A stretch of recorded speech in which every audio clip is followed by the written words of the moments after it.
मैं लगातार मुद्दों पे गीत लिखती रही हूँ, घटनाओं पे भी गीत लिखती गाती रही हूँ, तो ये कुछ पहली बार नहीं हुआ है कि मैंने पहली बार ऐसे कुछ लिखा और गाया है। उससे पहले भी यूपी में काबा का सीजन 1 गाया। कानपुर देहात की पुलिस टीम मेरे ससुराल, अभी तो मैं यहाँ दिल्ली में हूँ, तो वो अम्बेडकर नगर पहुँच गई। मेरे ससुर जी को एक नोटिस थमा दिया। मुझे मेरे को लेकर के नहीं रहती, मुझे मेरे घर को लेकर के लिखना था। लोग पूरी जीप भर के गए हुए थे।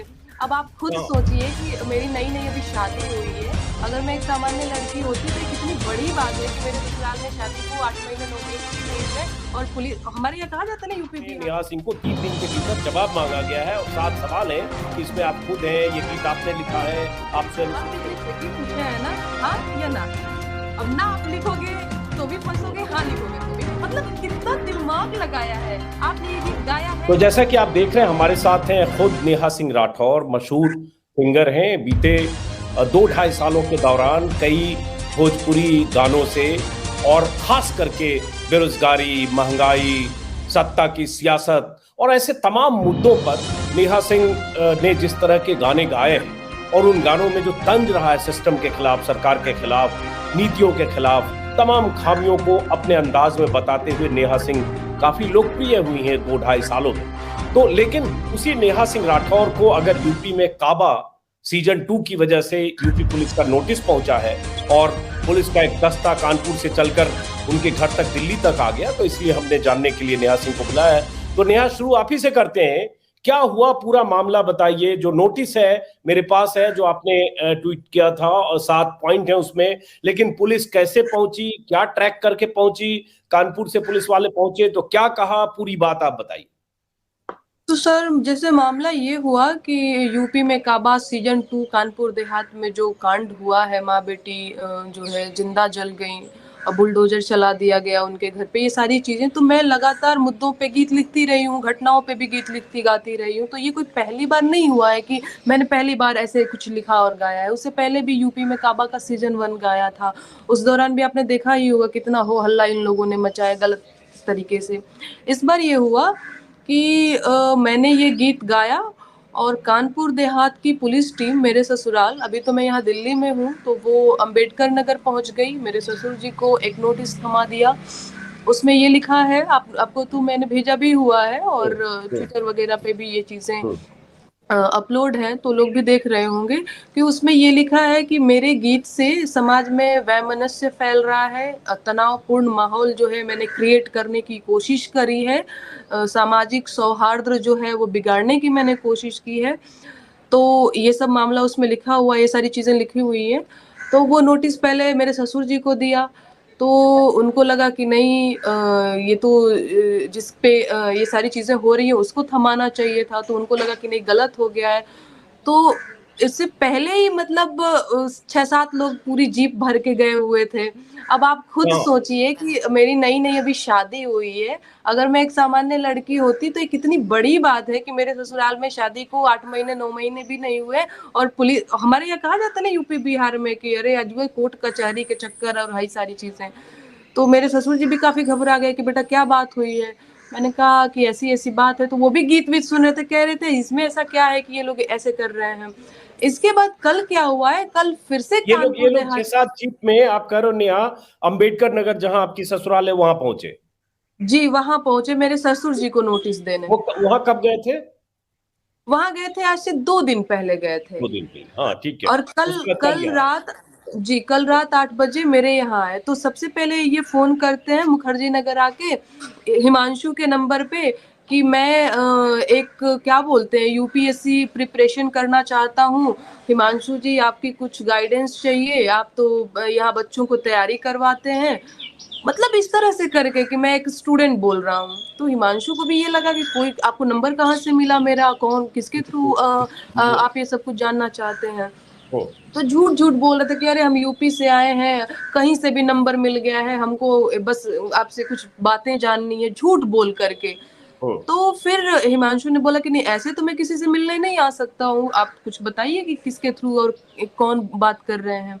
इसके बाद 10-15 मिनट बाद फ़ोन करते कि भैया कानपुर देहात से हम पुलिस की टीम बोल रहे हैं, दरोगा जी भी साथ में हैं, आपको एक नोटिस थमाना है, उस पे आप सिग्नेचर वगैरह कर लीजिए, रिसीव कर लीजिए। तो हम लोग तो थोड़ा-सा पुलिस दरोगा की बात आते ही और नोटिस और ये सारी चीज़ें हम लोग भी थोड़ा-सा घबरा गए कि ऐसा भी क्या हो गया है कि पहले हुँ, अम्बेडकर नगर पहुँचे और फिर वहाँ से आकर के दिल्ली आ गए और फिर यहाँ हुँ, पे भी आए हुए थे 5-6 लोग। तो हुँ, फिर बड़ा एकदम वो होता है ना कि नहीं-नहीं आप रिसीव करो, तो हमें भी बहुत ऐसे समझ में आया नहीं कि क्या करना है। फिर मुझे लगा कि ओके ठीक है, हम बुला लेते हैं। तो फिर हमने रिसीव किया जिसमें वही सारी चीज़ें लिखी हुई हैं कि समाज में जो है वैमनस्य और तनावपूर्ण माहौल बनाने का मेरा जो गीत है। तो मतलब पहले चालाकी ये कि ट्रैक करने के लिए कि कहीं चले न जाएं या पुलिस की जानकारी मिल एग्ज़ैक्टली, के कहीं भाग न जाएं, इसलिए कुछ बहाना एग्ज़ैक्टली। बनाए यूपीएससी के बारे में बात करनी है। यही मतलब तो व यही होगा कि आप रुको हम आ रहे हैं लेकिन बिल्कुल। बहाना बना के आए। बिल्कुल, तो वही तो हम लोग कह रहे थे यार हाँ, हम लोगों ने कौन-सा ऐसा क्राइम किया है, कहाँ भाग रहे हैं हम लोग कैसे जैसे नहीं गिरफ्तारी हाँ, करनी रहती है, तो हुँ, बहला-फुसला करके। तो हमने हुँ, कहा भी कि आपने अपनी विश्वसनीयता खत्म करी, मैं कैसे विश्वास कर लूँ कि आप पुलिस से हैं कि भैया आप और ही कोई हैं, ऐसे हम हुँ, कैसे आ सकते हैं? तो हम लोग हुँ, इसीलिए बच भी रहे थे क्योंकि पहले ही इन्होंने झूठ बोला, तो हम हुँ, कैसे मान लें कि भैया आप पुलिस की टीम है कि क्या हैं? हुँ, कौन जानता है, हुँ, सामने गए मिलने तो आप कुछ और ही हुँ, निकले। तो हुँ, बड़ा हम लोग तो बच रहे थे, लेकिन फिर मैंने कहा हिमांशु से कि नहीं भाई पहले तुम वीडियो कॉल बात करो, ये लोग हैं कौन? आजकल हुँ, बड़ा इन लोगों का चलता भी है तो मैं तो थोड़ा बच के ही रहती हूँ, कोई बुलाए हम कैसे हुँ। चले जाएँ? तो ये लोग तो इस तरह से झूठ बोल के आए जैसे हमने बहुत बड़ा क्राइम कर दिया हो और गीत का बोल तो सर आपने भी सुना होगा और मैंने देखा आपने ट्वीट भी किया था। तो हुँ। ऐसे ही आप भी कुछ भी नहीं करते होंगे, हम भी कुछ भी नहीं कर देंगे ट्वीट, बहुत सारी चीज़ें चल अब रही होंगी। नेहा जिस यूपी में काबा का जिक्र कर रही है जिसकी वजह से नेहा सिंह राठौर को पुलिस का नोटिस मिला है, नोटिस मेरे हाथ में है, दर्शक देख चुके होंगे पहले भी मेरे शो के शुरुआत में। उसमें नेहा सिंह को 3 दिन के भीतर जवाब मांगा गया है और 7 सवाल हैं कि इसमें आप खुद हैं, ये गीत आपने लिखा है, आप स्वयं इसे प्रमाणित करिए, इस वीडियो में शब्द आपके हैं या किसके हैं, हुँ, गीत हुँ, से हुँ, उत्पन्न भावार्थ से समाज पर पड़ने वाले प्रभाव से आप विज्ञ हैं या नहीं। तो ये 7 पॉइंट है। तो अब क्या हुँ। 3 दिन में जवाब देना है? उन्होंने कहा 3 दिन में आपको जवाब देना है। उन्होंने कहा कि 3 दिन में अगर आप जवाब हमें नहीं देते हैं, तो आपके ऊपर आगे जो भी कार्रवाई होगी, वो करी जाएगी। और सवाल भी इतने हम्म, ट्रिकी पूछे हैं ना, हाँ या हम्म, ना? अब हम्म, ना आप लिखोगे तो भी हम्म, फँसोगे, हाँ लिखोगे तो भी मतलब कितना दिमाग लगाया है। आपने ये गीत हम्म, गाया है या नहीं? अब वहाँ पे मैं लिख दूँ कि हाँ, मैंने ये गीत गाया है टाइप की चीज़ें, है हम्म, ना? आप समझ रहे हैं? हम्म, तो बड़ा हम्म। ही घुमा-घुमा करके मुझे ऐसे फँसाने की कोशिश कर रहे हैं ये लोग। बहुत अहम बात नेहा कह रही हैं, सही है। एक बार फिर से दर्शकों को बता दें, जैसे जो सवाल है 1 पॉइंट आंसर होगा, यस और नो, सही बात है। और वो एकदम ऐसा ट्रिकी सवाल है, वीडियो में आप खुद हैं या नहीं, गीत आपने खुद लिखे या नहीं, इसे प्रमाणित करती हैं क्या, किसी और द्वारा लिखा गया सत्यापित कराया गया अथवा नहीं, आप समाज में पड़ने वाले प्रभाव से भिज्ञ हैं या नहीं। अब सही कहा नेहा ने, हाँ या ना।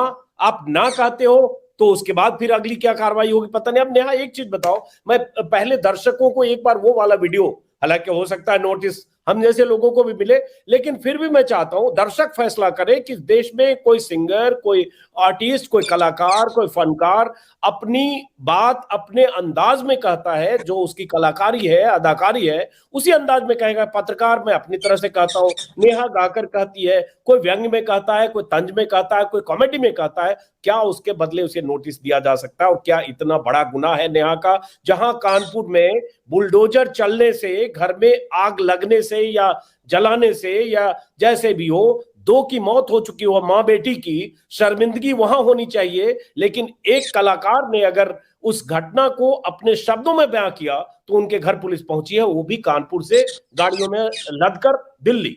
बाकी बताया कि उनके ससुराल भी। एक बार वो गाने का बोल मैं सुनाना चाहता हूं नेहा, फिर आपसे बात करते हैं।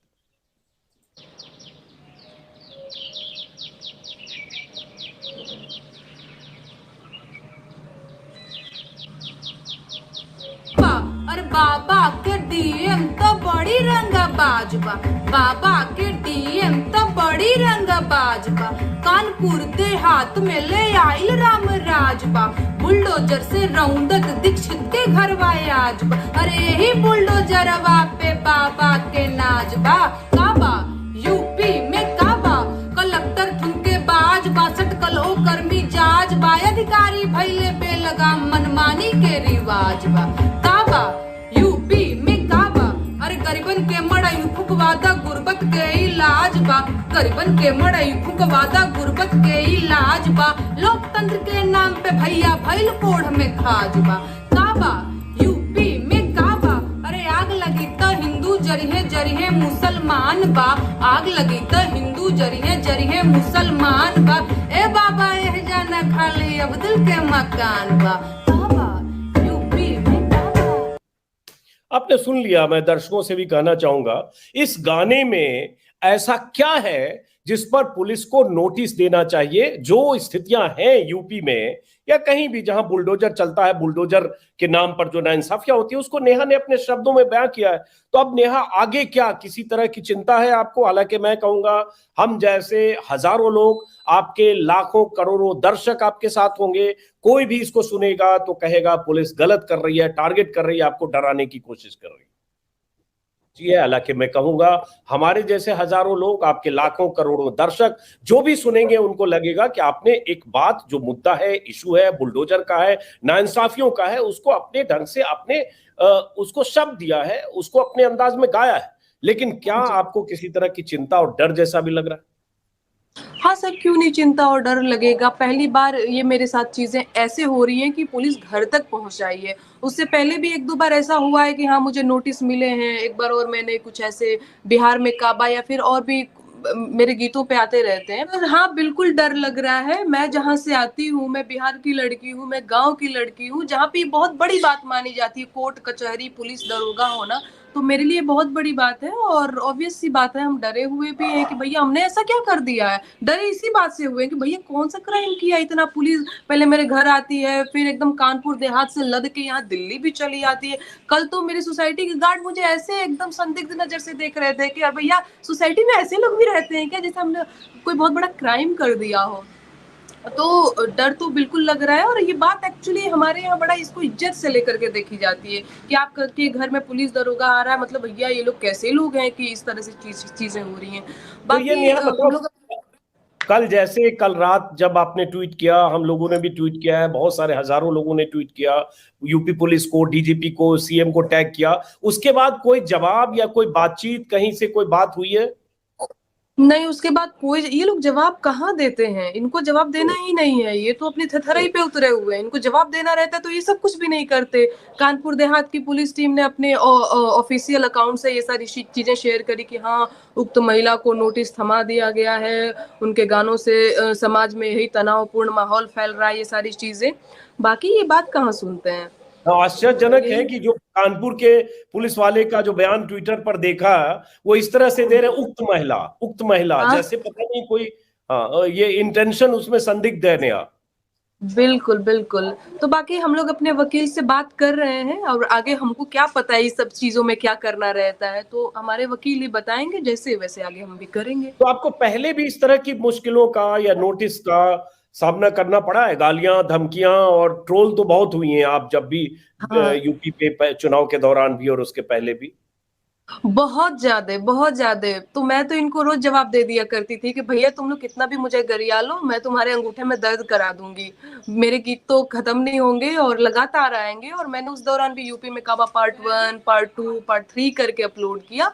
और इन लोगों ने जितना गालियां देना था दिए, लेकिन हम रुके नहीं।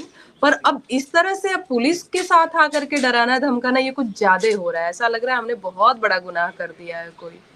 क्या ये सबसे नेहा ये लगता है कि कहाँ किन पचड़ों में, इस दौर में, ऐसे वक्त में पॉलिटिकली स्टेटमेंट जैसा कोई वीडियो करना या सवाल उठाना योगी सरकार पर या बुलडोजर पर, ये नई मुसीबतों को आमंत्रण देना है जो आपके यहाँ मुसीबत की शक्ल में कल पुलिस आई? एक्चुअली सर, मैं वैसे तो बड़ी पॉजिटिव हूँ, बड़ी आशावादी हूँ। तो मैं ऐसे बहुत सोचती नहीं हूँ, लेकिन हाँ, घर परिवार को लेकर के मुझे चिंता हो जाती है। अब मेरे एक बूढ़े ससुर जी हैं, मेरी सास भी नहीं है, वो वहाँ अम्बेडकर नगर में है। तो वो उनकी उनकी मुझे चिंता होती है कि वो अभी क्या सोच रहे हैं। अपने बच्चों को लेकर के वो चिंतित हो जाते हैं। तो मुझे मेरे को लेकर के नहीं रहती है, मुझे मेरे घर को लेकर के चिंता हो जाती है कि वो परेशान हो जाएंगे। बाकी मैं ऐसे बहुत पॉजिटिव हूँ, मैं डरती नहीं हूँ। और मैंने जब अपने काम की शुरुआत करी थी, तो मुझे ये पता भी था कि इस तरह की चीजों का सामना मुझे करना पड़ सकता है। तो मैं मानसिक रूप से तैयार थी। लेकिन हाँ, थोड़ा घर परिवार की चिंता होती है। तो अब आप 3 दिन में आपकी वकील की तरफ से आप नोटिस देने वाले हो, नोटिस का जवाब दोगे आप? हाँ जी, हाँ जी, उनसे बात हो रही है, वो जैसा कहेंगे वैसे ही आगे हम करेंगे। चलिए, बहुत शुक्रिया। चूंकि नेहा के पास बहुत सारे कैमरा टीमें पहुंच गई हैं, तो इस बातचीत को संक्षिप्त करते हैं और फिर मुलाकात होगी। और ऐसे ही एक सिंगर के तौर पर मैं आपका प्रशंसक हूं, और आप अपनी आवाज बुलंद रखिए। ये दौर, इस दौर में ऐसे लोगों को याद रखा जाएगा जो इस दौर में पुलिस या ऐसी ताकत से डरे बगैर अभिव्यक्ति की आजादी का इस्तेमाल करते हैं, जो अधिकार हम सबको संविधान ने दिया है, चाहे मैं पत्रकार हूं, आप सिंगर। चलिए, नमस्कार नेहा, शुभकामनाएं। Thank you sir, thank you.